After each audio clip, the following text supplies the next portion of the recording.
I got a Put question. gauges on all of these, our cameras, put a gauge on all of them, and see how much pressure they got in every cabin, and if one of them dropping, we do it after one that's leaking. And they are monitored, You doing that? right? The gas that's being removed, Chevron, did y'all sample that? What's that? The gas that's being removed? Yes. Y'all, has that been sampled? Yes, it has, and the Shaw isotope. or- What's Shaw? that? Shaw has not sampled that yet. Okay, that may be something we're gonna be doing. Okay, now, I know you're fixing to sample this latest gas, but the gas has been coming out since before the sinkhole.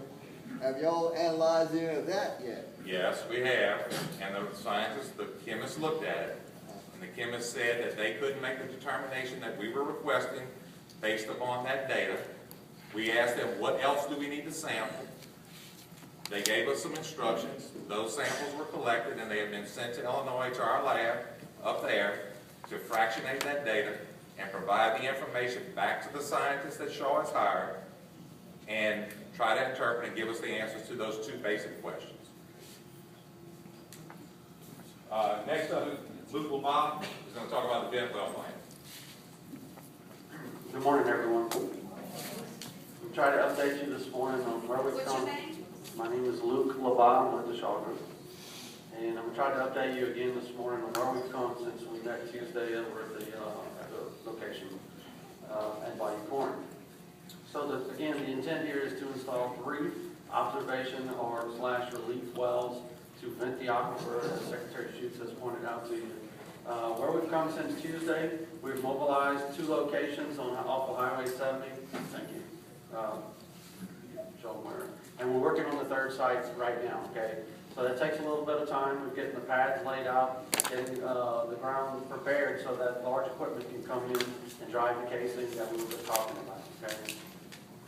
So depending on what the logs show, and it takes a day or so to log these wells, depending on what the logs show, then we will develop a flare plan.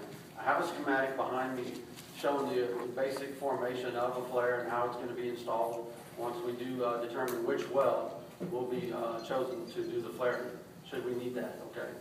So right now, again, the intent is to get the sites prepared. It takes about a week to 10 days. We've already started that process, so we're further along, a lot further along than we were this past Tuesday, okay? So again, the intent right now is to install 1 flare on one of the observation wells and see what happens. Okay, there's a potential to depending on what the pressures show on the Dugas property, to potentially have both of them go into 1 flare.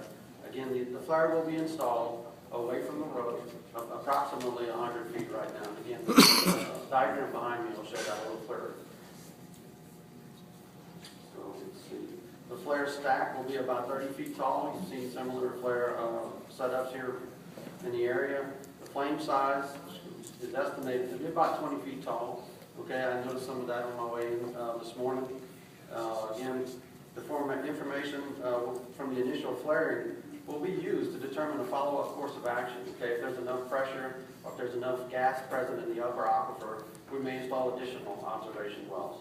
So that is it's sort of a step-by-step approach to determine what's the most safe and efficient method to get this gas out of the aquifer and relieve the pressure so that everyone can return home. Again, we're proceeding. We do have contractors prepared to mobilize. We're working with them. We're working with the DNR here to get that done just as quickly as we possibly can. So that's just a very brief update on how the flaring is going to go. Right now, again, we're doing site preparation, getting it ready to bring the heavier equipment in to actually install the casing. As Farrell pointed out earlier, we're right now potentially up to about a 14-inch casing. Okay, and then it could go down depending on which equipment is chosen. The drill depth is approximately 200 feet deep at this point, and then we'll perforate where needed depending on where the gas is located, and that'll be determined from the log formation of each well. Okay.